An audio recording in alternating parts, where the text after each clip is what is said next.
Well, before, because I know they're gonna start, they want us to have the meetings, and it's gonna be you or I there, and what are we gonna, we're gonna say yes, and we didn't have the discussion. We need to have the discussion before we make the, When's the meeting?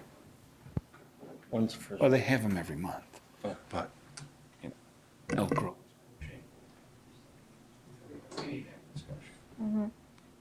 Mr. Murmas? Just talking with Mr. Steffen, both he and I need to have some more analyzation of the plan before we even bring it to the council. So there's still a lot of time yet before you guys are going to see anything. I didn't mean next week, Okay. so we haven't, you know. Any other items for future meetings? Alderman Roy Wesley? Me and Alderman Woods attended a meeting for Elizabeth Park Homeowners Association, and we got, I don't know, what's the word I could use?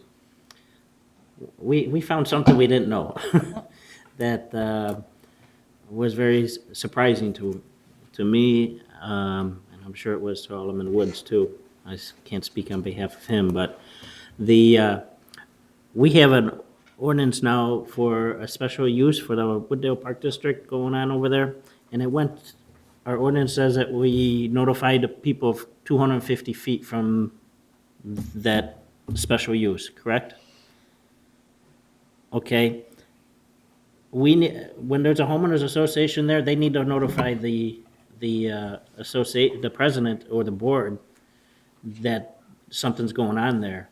And we also have permit fees that we're waiving them. I'd like to bring that back up about, we don't know what permits are being waived or anything else. So I'd like to have a discussion about that for other government agencies. It's not clear to me on what special use is going on. The park district is asking for a special use, which there is a meeting coming up, which the city council didn't know, none of us knew about it. Mr. Murmas? Typically, I mean, Alderman Wesley's correct. I mean, there is a meeting coming up, and that's going to the Community Development Commission, and the council does get all those packets. So when's that meeting? 21st. November 21st, so you would get a copy of that. I think what happened here was the homeowners had some type of meeting, or there was a ward meeting, and no representative on your elected board knew about it yet because the Community Development Commission didn't get their packets yet. So since then, we've changed the policy internally for the building department to CC any alderman from that ward with the initial mail out to the 200-foot notice or whatever. So if there's any ward meetings by happenstance, that then those people would know ahead of time.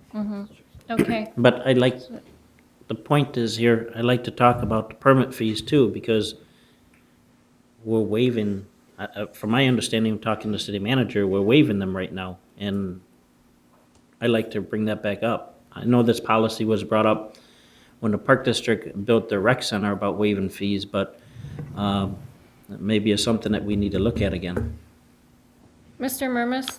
Alderman Wesley had already previously contacted me about this. I informed him that we would put it on a future agenda. Typically, right now, what we've been doing to promote intergovernmental cooperation when another governmental body comes to us, if it's below a certain dollar threshold, we usually just administratively approve it. Alderman Wesley was concerned with that, so I informed him that we would bring it to you, and you guys could set that amount at whatever you want. If you want to set it at $20, set it at $20. If you want to set it at $5,000, set it at $5,000. So I was planning on bringing that to you at a future committee if the rest of the council is interested. When? It's what? When are we looking for that? January, February? The next committee meeting. Okay. Or what are we going to do at the next committee meeting? Mr. Murmas? If the council wants to discuss what the current fee waiver would be for other governmental agencies, typically in the past, under $5,000 for other governmental agencies, we've typically just waived, but you guys can change that if you want. I mean, I support the current process. I don't feel we do need to discuss it, and to me, it's like handing people's tax money back and forth. But other people may want to discuss it, and then we'll look at what that level is. So I need to hear from others on if we're gonna discuss this or not. Mr. Mayor? Well, actually, we briefly talked about this, Jeff, and then you looked it up. The Park District had paid, when they did their building, did pay the city like $19,000 in fees, correct? So it wasn't just a total Typically, waiver. historically, any out-of-pocket expenses that we have, we don't waive that. We get reimbursed for that. And then if it's over and above a certain threshold, then yeah, we do recoup the money. So we typically don't waive huge projects. It's a smaller project that we would waive. We- Alderman Woods? Could you just get us a copy of what the policy is now? And maybe we can make a decision from there, once we could see it. I mean, if it reads the way you were just explaining it, then I personally probably don't have an issue with it. I just don't want to blanketly be, giving $20,000 away. But if it reads the way you've just stated it, then I'd be okay, but I'd like to see a copy of it. Thanks. Mr. Murmas? Yeah, I could provide a copy for that in everybody's packet. I mean, it's quite simple, anything under $5,000 that are not out-of-pocket expenses, we would waive, and anything over, we would bring to the council for approval. Okay, so that's essentially the policy. Do we want to look at changing it? Who wants to look at changing it? Alderman Roy Wesley? Yes. Does Because anyone else? we have other we have Bensonville Park District coming right on our back door right now. Mm-hmm. I mean, are we gonna waive them too? No. It's not ours, but there's a good possibility that this council, I'm not saying that we're going to annex it at one time or another, but you never know. I mean, we have other properties that Bensonville Park District is involved with this, and nothing against Bensonville, but It was in Bensonville Park District, City of Chicago. You had to replace the playgrounds. You had to find land. Bensonville's jurisdiction. Dragging on too long, I can't take it. Mr. Murmas? Okay. Does anyone else want to talk about it? Otherwise, I'm just going to let it go. If at least one other person wants to have the discussion, we'll have the discussion. I just want to ask a question. Mr. Mayor? Jeff, what Alderman Roy Wesley brought up, if Bensonville, they don't get the same as a Wooddale Park District benefit, correct? Just making sure. Mr. Murmas? Typically, it would just be for Wooddale governmental agencies. And the property, or at least one of the properties that Alderman Wesley's referring to, is not even in Wooddale. Okay. Mr. Alderman Woods? How about this? If the city manager could just supply us with it and we could touch base on it at the next meeting, I think it'll be cleared up pretty quickly. So you're supporting talking about it? Okay. It's worth that we all look at what the written policy is and agree on it. I don't think that it'll be a very time-consuming thing. Mr. Murmas? I've got no problem with that, but keep in mind, it's the two sentences I already told you. Yep. So Okay, so can you put that on a future meeting? Alderman Eugene Wesley? I would like one thing, and I don't know if this will fall under your committee or Public Works. They received a study from Elk Grove Array on the first phase. Is there a way we could get a summary? Because our engineer had more than enough time, I believe, to look at that. Is there a way we could get a summary of benefit us, don't benefit us? Is there a way, because that was the last time we had a discussion that they were supposed to give us a summary on that. So where's that status? Mr. Murmas? that's exactly why we need to hold a couple more meetings with Elk Grove and some of the other bodies involved, because we're still trying to formulate what exactly our benefit is. It's still unclear. But the copy of the study that we got, It's We- unclear as to the Oh, benefit to okay. Wooddale. Any other items for future meetings? I make a motion to adjourn. Is there a second? Second.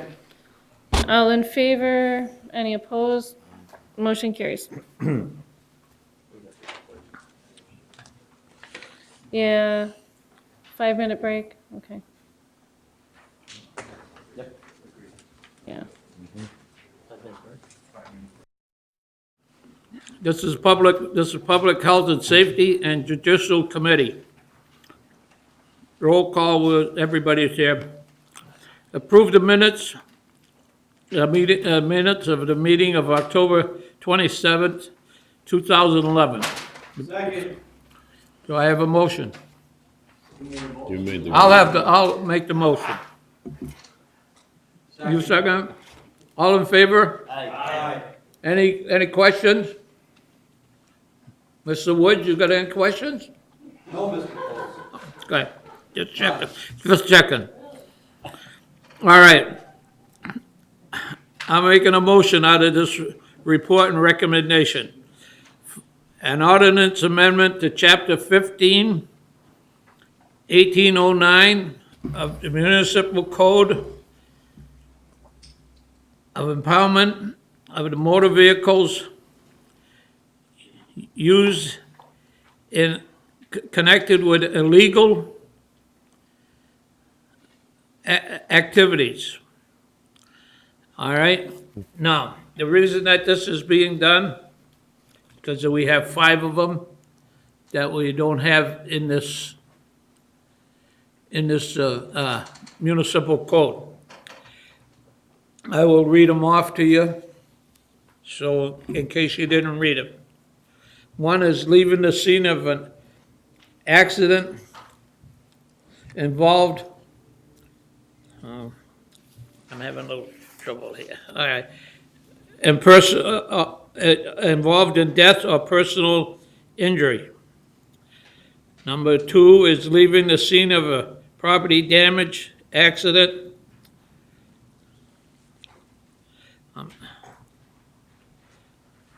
Leaving the scene of a property damage accident. Okay. Operating a commercial vehicle without requiring a commercial driver's license. 4 is domestic battery and felony and a misdemeanor with warrants arrest. Is there anything else, Chief, that you want to add to this? Go ahead. No, not regarding the list of offenses. This is what he wants added to the municipal code. Do I hear a second on my motion? Second. Any questions? Go ahead. Are you, is it going to be 2 motions, or how are we doing this? Because I believe there's increase on fines in that, or towing. Okay, all right. Yes, the offenses he listed are the offenses we're looking to add that currently aren't covered in our ordinance. In addition, we will be looking for a fee increase to cover increased costs of policing, and also change the notification procedure for owners of vehicles. So currently, when we arrest the owner of a vehicle and they come here and they get their vehicle out and they sign the sheet for it, in addition to that, we have to go ahead and send a certified letter out to them, sending them the exact same form and requiring them to sign for it. So we're adding a small sentence to that section that says, by certified mail or in-person service. Those mailing fees alone are about $2,000 a year that we could eliminate, both time and money, which would not have to be done then. Okay, Mike, may I do a follow-up? Go ahead. My question is to increase the fees that you're asking for. Right now, correct me if I'm wrong, how much is it? 500, and we going up to 700?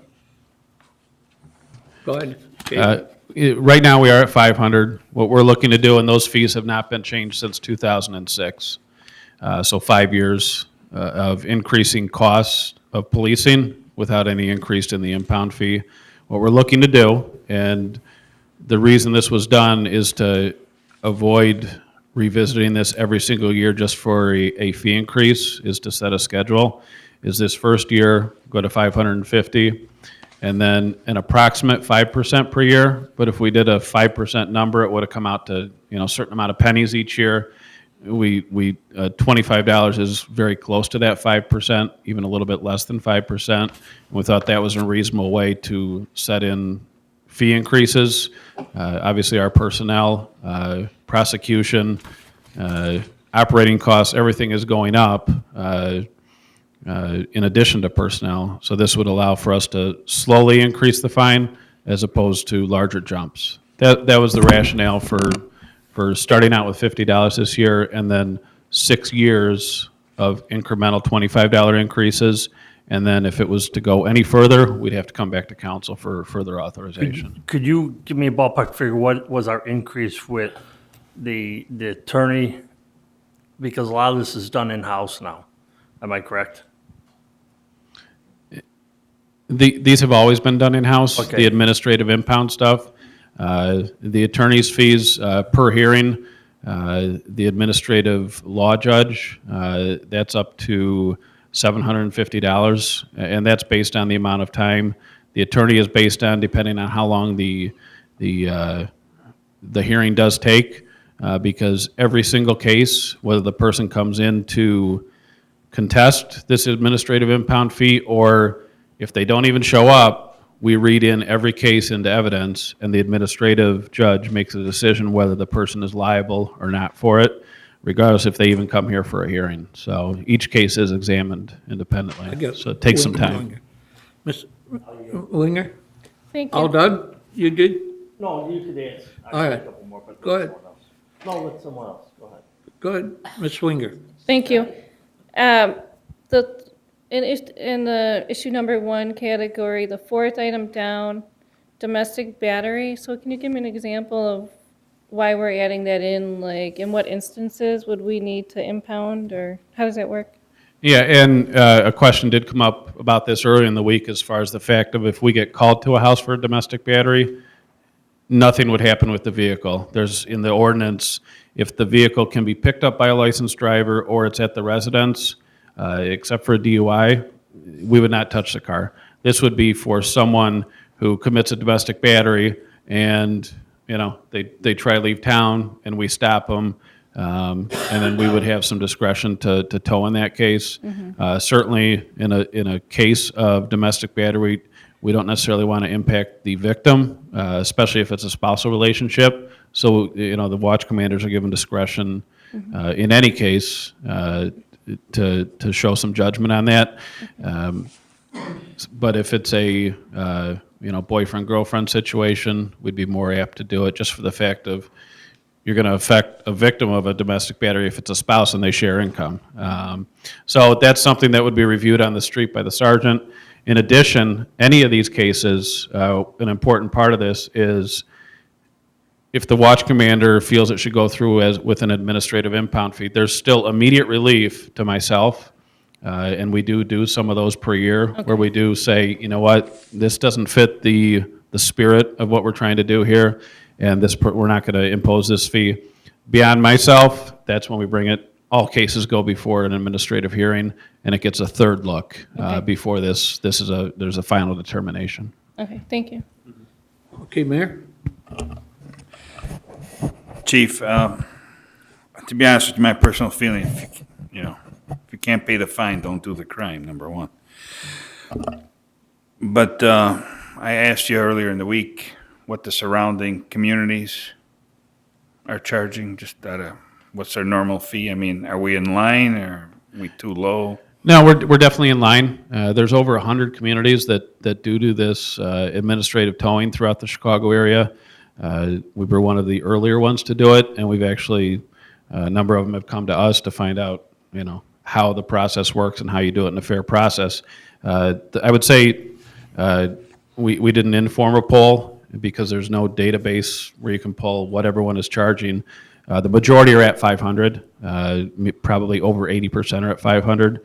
I think the lowest really out there is about 350. Some go up to 750. And just in my talks with, over the last year with, different chiefs associations at meetings, everyone's looking to, start incrementally raising these two to recover some of the costs of policing. Follow up? During our conversation, I asked you how much would these cost us And I believe you said it was about $590 on average, some less, some over.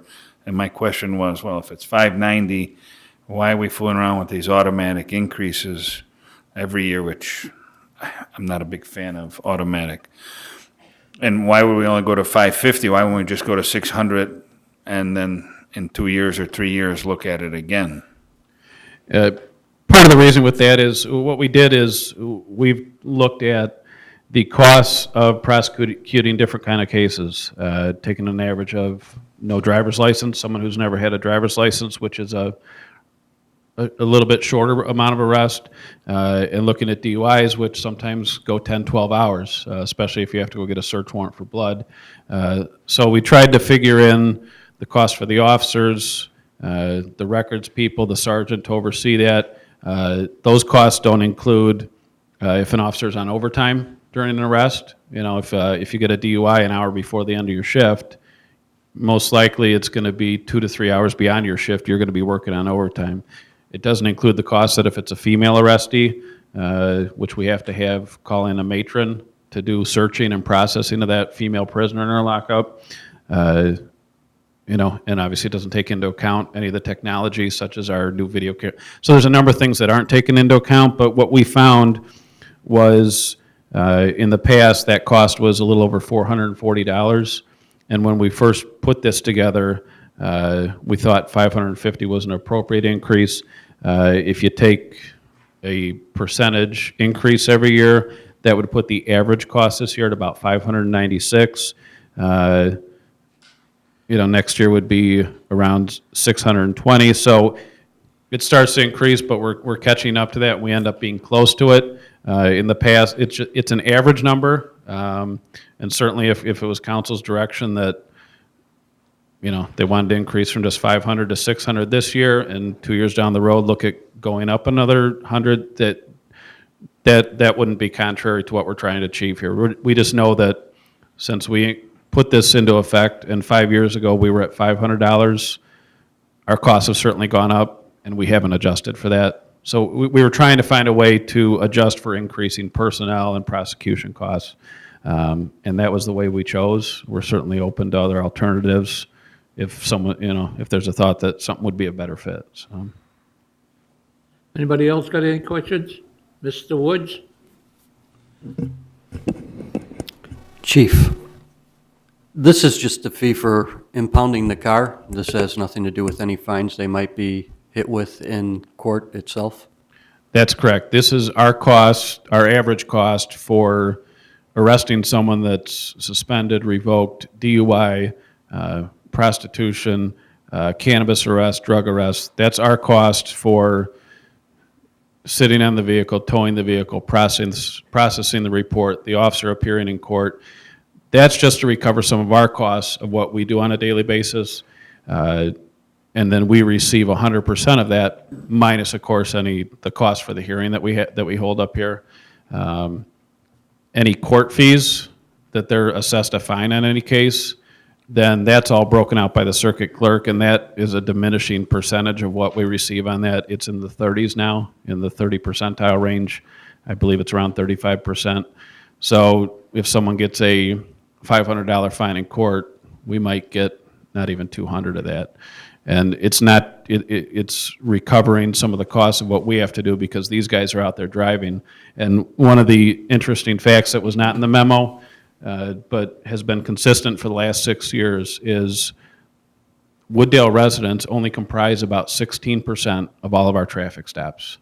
85% of the traffic stops that we conduct are people that are passing through town. And, you know, the number of rest of Wooddale residents are even less than that, but that is every traffic stop we do, about 16% are Wooddale residents. 85% of them are people that are flying through our town or driving through our town drunk or suspended or whatever the case is.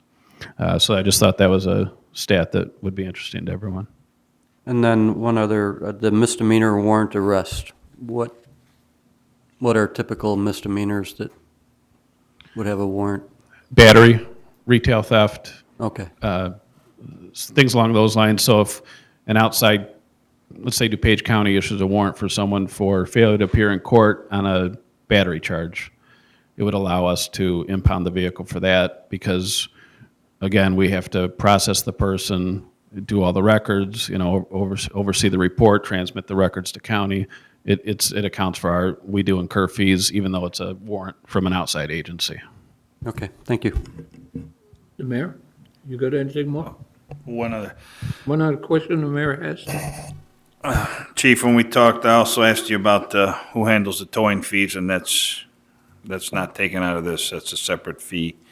And if the person walks away from the car, basically then the towing company deals with it and the disposal of it and whatnot.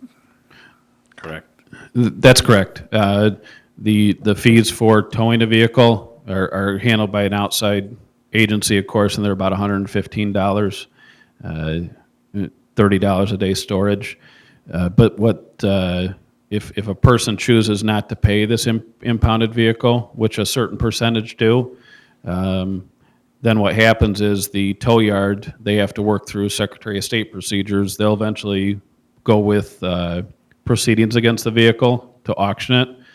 Usually those vehicles are not very profitable for them because by the time they store it for 3 or 4 months, the costs of anything they're going to recover, it doesn't even cover their storage fees and everything else. So some people do walk away from the car, but again, those people have been given their due process rights and they've chosen to walk away from the car. Sometimes those are people that don't have licenses.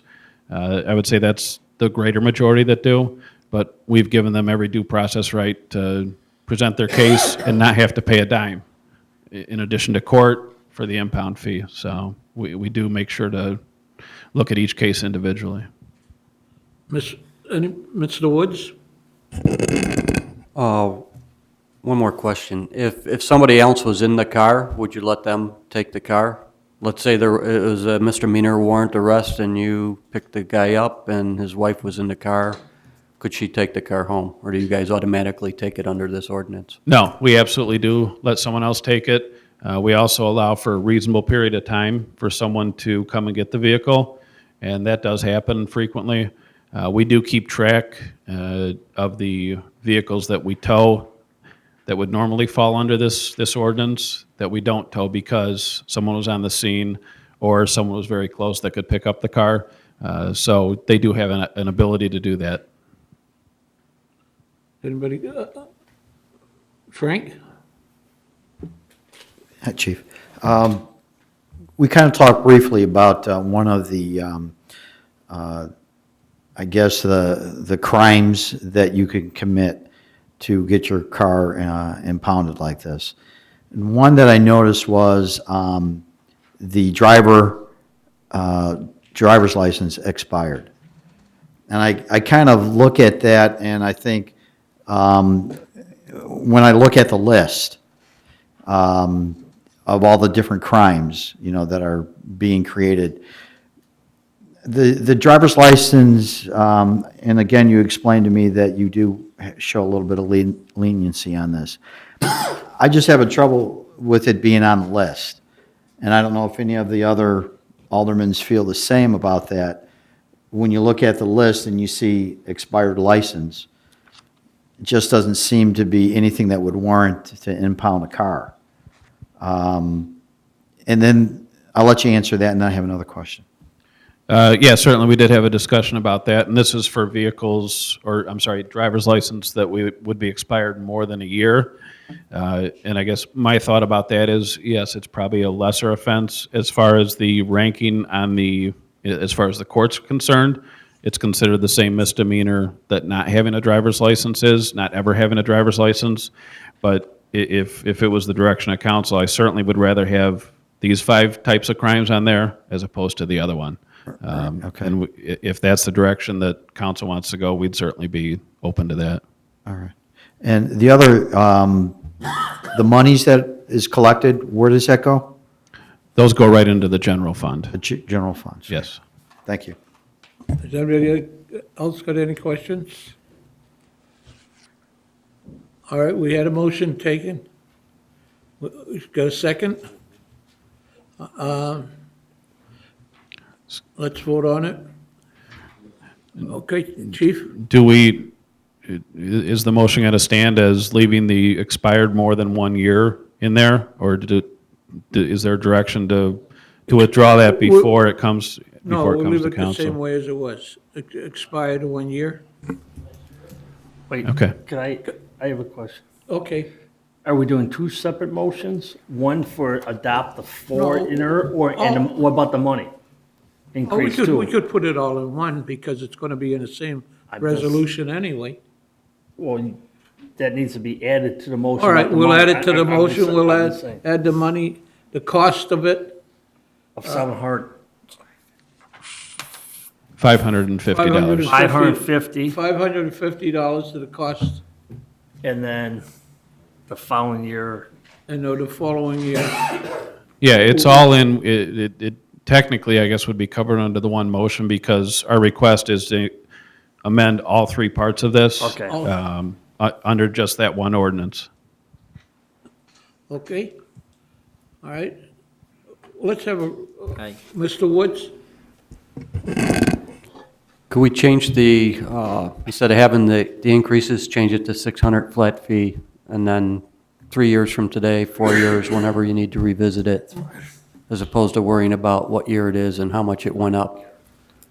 Is that okay to the motioner? that's fine. It's okay with me, if it's okay with the chief.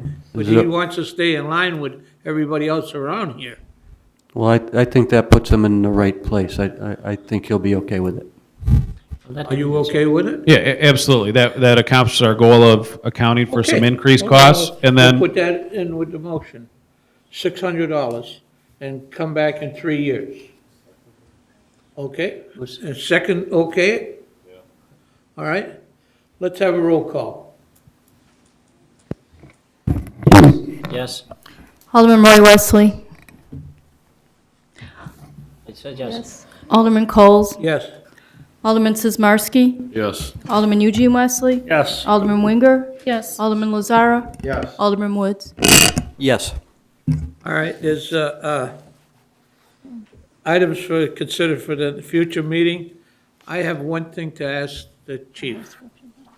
Did you ask the engineering department to find out about that markings on Oak Meadow, Oak Meadow Street, them ones by Edgewood, where they put the white stripe around them for no parking? Have you asked them to look at that? Yes, they certainly have been looking at that, and they're formulating an opinion. We wanted to remove it from the subjective of what the police department thought and look at some real, what the engineers, the traffic guidelines say we should do. Yeah. In addition to that, Alderman Lazar, I had some concerns from some residents about some other safety possible issues at that intersection, so they're going to include that as part of the overall. Okay, because that should be under public safety. Yeah, and I know there was a couple concerned residents. That is being dealt with, and we've had regular discussions over the last week as far as Okay, what needs to be addressed with that. So I would say in the near future, that'll be coming out. okay, thank you very much. Public Health and Safety Committee is adjourning. Do I have I'm making a motion to adjourn. Second. All in favor? aye. Thank you. Call the Public Works Committee order, make the minute takers the same people are present. I need a motion, make a motion approved October 27th, 2011. That is my motion. Correction changes, all in favor? Aye. Aye. Opposed, motion carries. Item number 4, I would be asking to table that at this time. Until I do some other checking of floodplain map and everything else, and due to the lengthy discussion we had on the buyout policy, and that may fall under this category, so I will make a motion to table item number 4 till January. All in favor? Aye. Opposed? Motion carries. Item number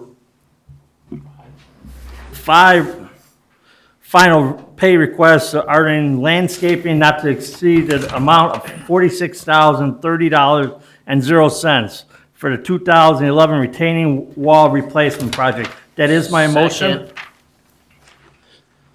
Concerns, questions? There's a second, all in favor? Aye. Motion carries. Item number 6, report of recommendation, contract award to Baxter and Woodman. I opposed. Who opposed?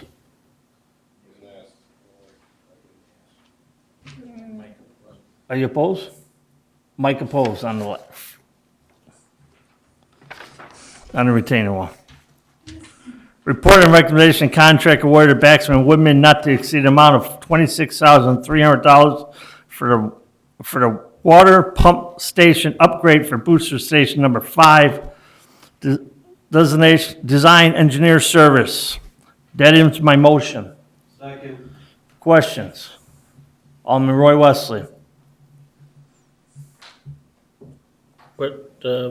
Which one, where's this located? Mr. Kramer. Thank you, Mr. Chairman. This is Rickert Road, Which one? Riker. Rickert Road, just past the Public Works on Central, Rickert. Still one water storage tower. That there's 4 booster pumps in that facility. This is booster 5-1. Okay, thank you. I was just wondering if there was a new street that I didn't know about. Okay, so there is a motion, there's a second. All in favor? Aye. Opposed? Motion carries. Items to consider future meeting, brush pickup and parkway tree pruning opportunities, options, anything else? I'll attain a motion to adjourn the Public Works Committee. I have a second, all in favor? Aye. Opposed? Motion carries. Thank you.